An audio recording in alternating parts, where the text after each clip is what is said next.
So with an agency, the fees are all wrapped into kind of one little pocket of like $25,000, and then ranging up to $40,000, $50,000.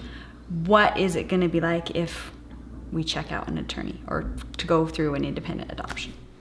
Well, it really depends on what is going on in that adoption. If there is issues, for example, along the lines of ICWA, which is the Indian Child Welfare Act, if the child has special needs, and whether or not the child's coming from another state into the home state, if you will, these will obviously increase the cost of the case because there's more work that needs to be done. There will also be more work done if, for example, there's a particular birth parent issue that has to be dealt with.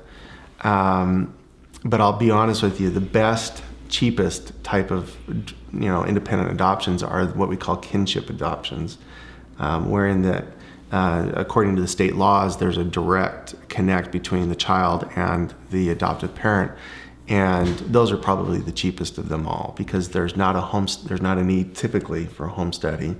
The courts can require it, or the states can still require it, but in our state they don't.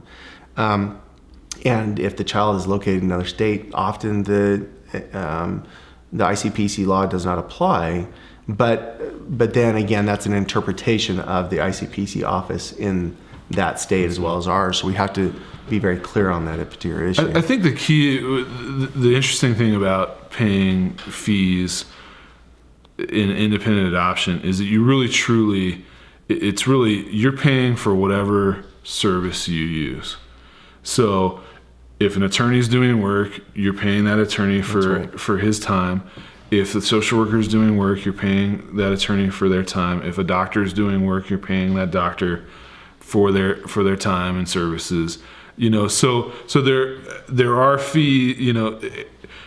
You're paying for work done as opposed to just paying as it comes. Yeah, and so if it needs to be done, then you're going to need to pay for it. If it doesn't need to be done, you don't need to pay for it.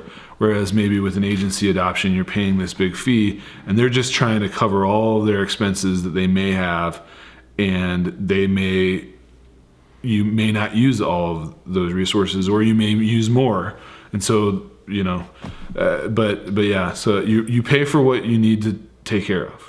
Well, and with independent adoption, I like that a la carte kind of feel to it. There were some things with ours that the attorney would have charged $200 an hour, or versus a caseworker that charges $100 an hour and $80 an hour, or whatever it is. So we could kind of cater that to our budget. And that was nice with independent adoption.